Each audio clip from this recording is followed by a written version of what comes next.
Deep breath. I'm a certified yoga teacher, and I've practiced yoga for about 13 years.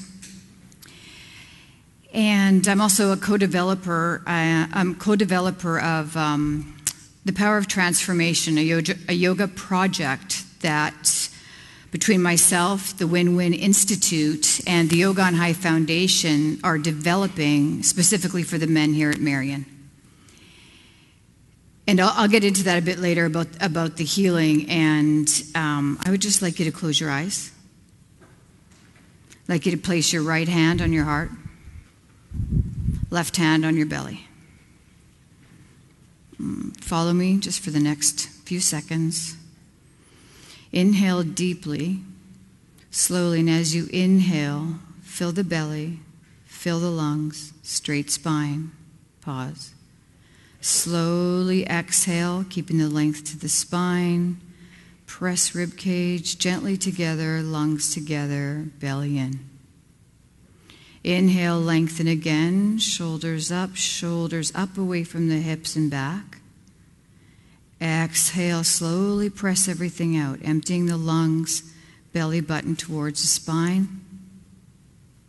Inhale one more time, full lungs. Feel the expansion in the back body, side body, front body. Exhale, everything out. Squeeze the lungs. And release. Open your eyes. I'm a survivor of the waiting rooms, the visiting rooms of a prison. I am the survivor of a psychopathic father who is a criminal and narcissist. I'm also a survivor of an alcoholic, depressed, narcissistic mother. And when I was 6 years old, I want you to imagine driving up. I'm going to visit my dad. I'm going to visit my dad. I can't wait to visit my dad. All I know is I'm going to visit my dad. Driving up to a building like this, driving up to a big brick, barbed wire, razor wire, guards. I just want to visit my dad. Okay, still not sure what's going on. Walking into the building, seeing bars, smelling the dank, dirty smell of a prison. Trying to catch my breath, trying not to get lost in the chaos. The bars open, the bars shut behind us, and we're corralled. I feel so small. I have my little Raggedy Ann doll here under my arm, and I'm not safe. My mother's there, but she's doing her own thing, and I'm not safe. Walking through another set of bars, standing alone with a guard, doing the scanner thing over me, touching me, searching me, and there I am, 6 years old, holding my Raggedy Ann doll. I'm just here to visit my dad. I just can't wait to see my dad. And again, still not understanding, I walk into a big, huge gymnasium full of round tables and chairs. I'm just here to see my dad. And all of a sudden, all these other people pile in, these families pile in, and they're sitting down, and then the prisoners start to come out. And they start to run and say hi, and I'm looking, where's my dad? I just want to see my dad. My dad comes out, and still in this day, I feel it, and I see it. I see his face. I'm like, there's my dad. And he comes out, a big hug. I'm seeing my dad. My heart has never been more broken than that moment that I saw him. He's gone. I knew at that moment he was gone. He wasn't coming back for a very long time. After that, I had a big hug. It smelled like my dad. What I remember, brute. Even in prison, I mean, really? But, I mean, I can't ever smell that again. And I remember sitting down with my mom. I have a little brother also. And we don't realize or recognize what a 6-year-old child can see. I smelled everything in there. Cheap perfume. Again, these rotten old man colognes. Sweat. Testosterone. At that time, I didn't know what that was. And we see things. I saw everything that was going on in there. I saw what was going on underneath the tables. 3 of my first sexual traumas happened in the visiting room of a prison. And actually, it's funny, a lot of this has just come to me after teaching yoga here at Marion. And thank God that you're all here to help me deal with that.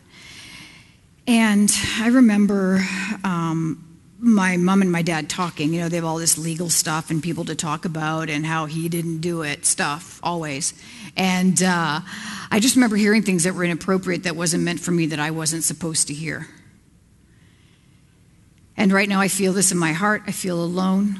The people that are supposed to protect me aren't protecting me. They're not even paying attention to me. And I'm there just to see my dad. I just want to see my dad. And his career, when I was 6 years old, he went to prison for armed robbing a Brinks truck. Oh God, we got away with it for a very long time. Oh, we had a great life. A great life.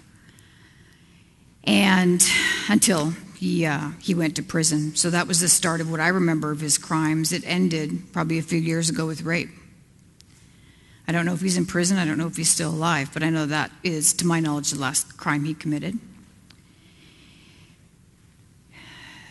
He actually raped a girl in my brother's high school. My brother was in grade 12 at the time. And it just so happens that the cop that was at the school, the security cop, happened to be the cop on the beat that night that was actually there when the woman was raped. Needless to say, my brother left that city in a very small amount of time. They had the same name, so he was out of the city. But that was the last crime that I remember him committing. Throughout that, his career, he was in and out, in and out, in and out. He'd come out and he'd make promises. I'm going to be home. We're going to have that great house again. He wouldn't show up. I'm going to call you tonight. We're going to go for this great dinner. We're going to have lobster. We're going to have steak. He wouldn't call.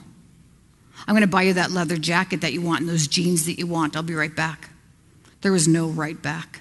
I was desperate for a relationship with my father. I was so excited every time he said he'd call. He'd come. He'd show up. He'd buy me a new this. He'd buy me a new that. He was going to save me from my alcoholic mother. Like that was realistic. But I just had this love and that heartbreak that I had the first time that I saw him in prison. And I just wanted him so bad. The fallout from all of this today is I'm a drug addict. I'm in recovery, 5 years, 2 months. Thank you. Thank you. And I deal with, to this day, managing it, severe depression, severe PTSD, dissociative disorder, abandonment, OCD. God, the list is a little bit longer than that. You know, my dad had a choice to commit those crimes. I have a choice to heal. My healing I found through yoga. And believe me, yoga found me. I lived in Miami. And I was just like, I need these yoga bodies. Like, what's going on? All these people do yoga, and I need to go to a studio and learn how to do this because I wanted the body. So that's how it found me. I showed up to a studio, and I fell in love with hot yoga. That was over 10 years ago. I haven't stopped doing it since. It healed me physically. I have severe scoliosis. My spine is 45 degrees out of alignment. I have a rod in my lower back. You would never know by looking at me, and that's because of yoga. It's helped me. Mentally, I'm a lot more clear. I make better decisions with my life. And spiritually, I believe in something way bigger than I am, and that's why I'm standing here. And how this all manifested, that's why I'm here. And, excuse me, and as far as training the body, my body to move, and just, you know what it is? It's that 2 hours a day that I have to myself to get grounded, to breathe, and turn off the fucking hamster wheel that doesn't stop going. And I have and with yoga on High Foundation and bringing this program into Marion, you've helped me more than I've probably helped you. I have a very special person here that was actually up here today that helped me find forgiveness for my father that I never had until I came in here. and just presented yoga. And I thank him for that. My dream, my dharma, is to have a program, and you guys tell me what you think of this, is to have a program where your kids are here visiting you, but then there's another area, not inside what's going on here with painted bunny rabbits on the walls and a little picnic table that's supposed to be a child's area, a different room, a different area where they come to me or my counterpart, and we do kids yoga. We read books, we play, we run around, we listen. Because what an amazing experience would that have been if I could have done that. I get to visit my dad. Oh, but then I get to see Susan. Susan's going to be there. Gina's going to be there. Oh, I get to go. That's great. I can see so-and-so. I would have something to look forward to other than that big chaotic gymnasium full of crap. And that's my dream. I don't know how to start it, but please help me start it. This is my big question. Is what if my father had the chance to do a yoga program like this, to do all the rehabilitation programs that you have here and in many prisons? What if he had that chance? I'm going to say to you, I believe he would be a better man. I know he would be. He'd be a better father. I probably would have had a different childhood. So I ask, what if? Please place your hands together at heart center. Close your eyes. Inhale deeply. The breath suspend. Exhale, bow head to the heart. Namaste.